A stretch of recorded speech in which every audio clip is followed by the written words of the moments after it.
ষষ্ঠ শ্রেণীর পূর্ণ সংখ্যা যাতে কি সংখ্যার হ্রাস ও বৃদ্ধির একটা ছক আমরা দেখব। 21 পৃষ্ঠার একটা ছক।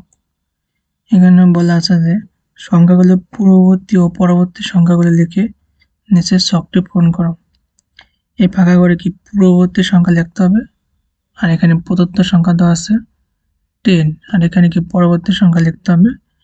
পূর্ববর্তী মানে হচ্ছে মানে 10 এর আগের সংখ্যাটা লিখতে হবে, আর পরবর্তী মানে 10 বা 10 এর কি পরবর্তী মানে পরের সংখ্যাটা লিখতে হবে। তাহলে ছক একের সমাধান আমরা দেখি। 10 এর আগে বা 10 এর আগের পূর্ববর্তী সংখ্যা কত? 10 এর আগের পূর্ববর্তী সংখ্যা হচ্ছে 9, আর পরবর্তী সংখ্যা কত? 10 এর পর কত আসবে? 11, আর পূর্ববর্তী সংখ্যা এই 8 এর পূর্ববর্তী সংখ্যা কত? 7, এবং পরবর্তী সংখ্যা কত? 8 এর পরের সংখ্যা কত?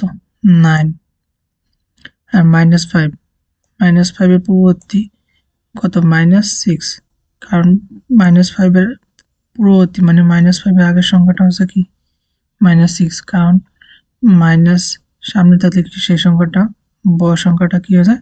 ছোট। তো -5 এর থেকে ছোট সংখ্যাটা কত? -6, আর পরবর্তী সংখ্যা মানে পরে, তো -5 থেকে বড় সংখ্যাটা কত? -4। ঠিক আছে, মাইনাস বড় সংখ্যার সামনে মাইনাস থাকলে সেটা কি হয়ে যায়? ছোট। তাহলে 3 পরবর্তী সংখ্যা কত? 2, আর 3 পরবর্তী সংখ্যা কত? 4। তারপর কত আছে? 0 এর পূর্ববর্তী সংখ্যা কত? -1, 0 থেকে কত? -1 ছোট, আর পরবর্তী সংখ্যা কত? 1, আর -1 এর পূর্ববর্তী সংখ্যা কত? -2, আর পরবর্তী সংখ্যা কত? 0, -1 থেকে কত? 0 কি বড়, তো -1 এর পর কত হবে? 0, তো -2 এর পূর্ববর্তী সংখ্যা কত? -3, আর -2 এর পরবর্তী সংখ্যা কত? -1। ঠিক আছে, আর 1 এর পূর্ববর্তী সংখ্যা কত? 0, আর পরবর্তী সংখ্যা কত? 1 এর পর কত? 2 হয়।